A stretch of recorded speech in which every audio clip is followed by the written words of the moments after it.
तीन शिरी सहा हात तया माझा दंडवत. श्री स्वामी समर्थ. नमस्कार स्वामी भक्त हो, स्वागत आहे तुमचं पुन्हा एकदा नवीन व्हिडिओमध्ये.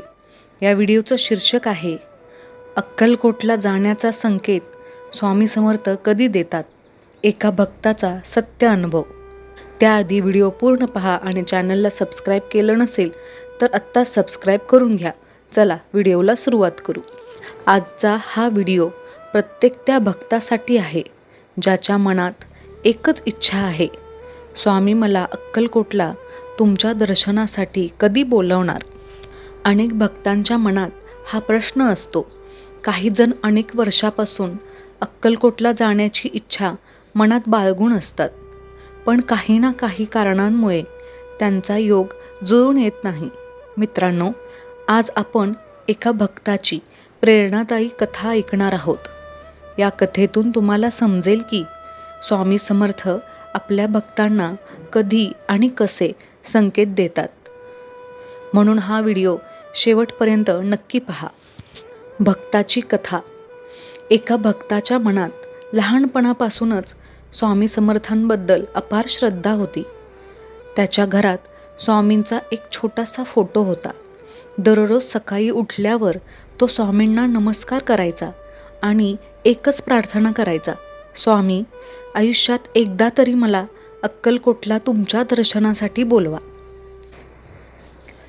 वर्षे जात होती, शिक्षण पूर्ण झाले, नोकरी लागली, संसाराच्या जबाबदाऱ्या वाढल्या, पण अक्कलकोटला जाण्याची इच्छा मात्र तशीच कायम होती.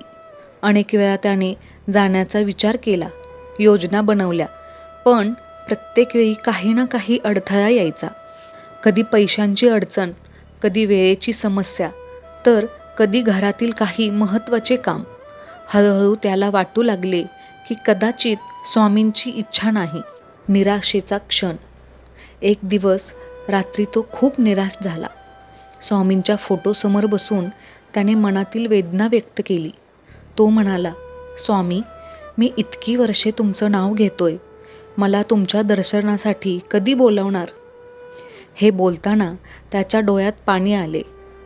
पण दुसऱ्या दिवशी सकाळी त्याने पुन्हा नेहमीप्रमाणे नामस्मरण सुरू ठेवले.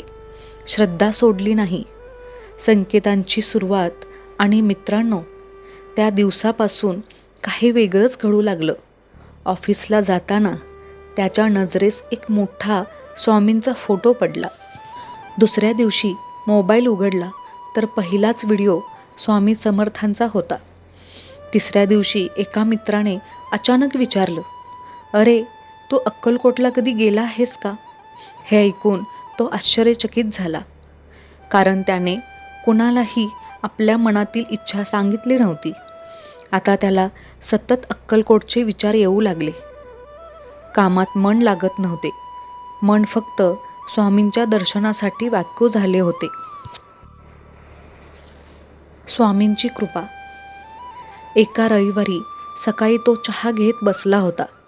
तेवढ्यात त्याचा एक जुना मित्र फोनवर म्हणाला, आम्ही पुढच्या आठवड्यात अक्कलकोटला जाणार आहोत, तू पण येणार का.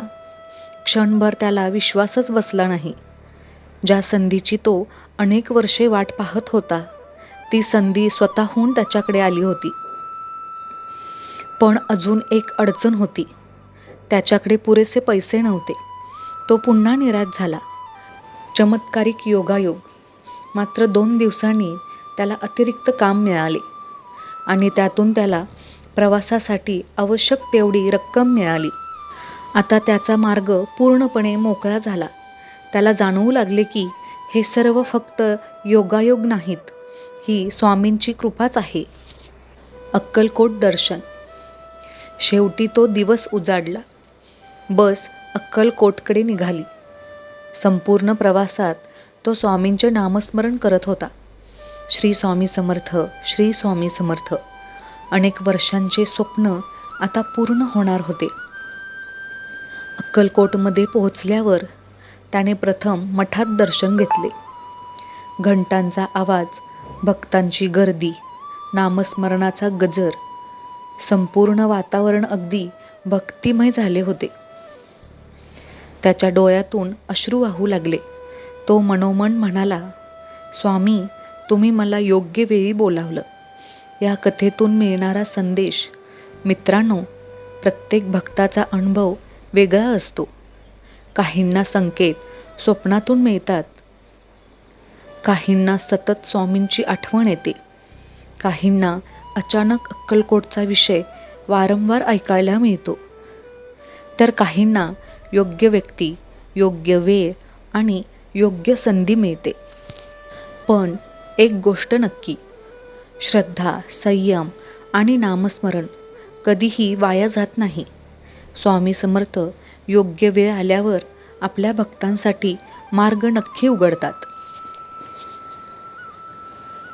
जर तुमच्याही मनात अक्कलकोटला जाण्याची इच्छा असेल तर आजपासून स्वामींचे नामस्मरण सुरू ठेवा आणि कमेंटमध्ये एकदा मनापासून लिहा, श्री स्वामी समर्थ. तसेच तुम्ही अक्कलकोटला किती वेळा गेला आहात हेही आम्हाला कमेंटमध्ये नक्की सांगा. श्री स्वामी समर्थ. तुमच्या सर्वांच्या सुखासाठी प्रार्थना. हे स्वामीराया, सर्वांना चांगली बुद्धी द्या, आरोग्य द्या, सर्वांना सुखात, आनंदात आणि ऐश्वर्यात ठेवा. सर्वांचं सर्व मनोरथ पूर्ण करा व सर्वांचं तुमची सेवा करण्याचं मन परिवर्तन करा. सर्वांचं भलं करा, कल्याण करा, रक्षण करा आणि तुमचं गोड नाम मुखात अखंड राहू द्या. श्री स्वामी समर्थ. व्हिडिओ आवडल्यास लाईक, शेअर, सबस्क्राईब करा. कमेंट करायला विसरू नका. धन्यवाद.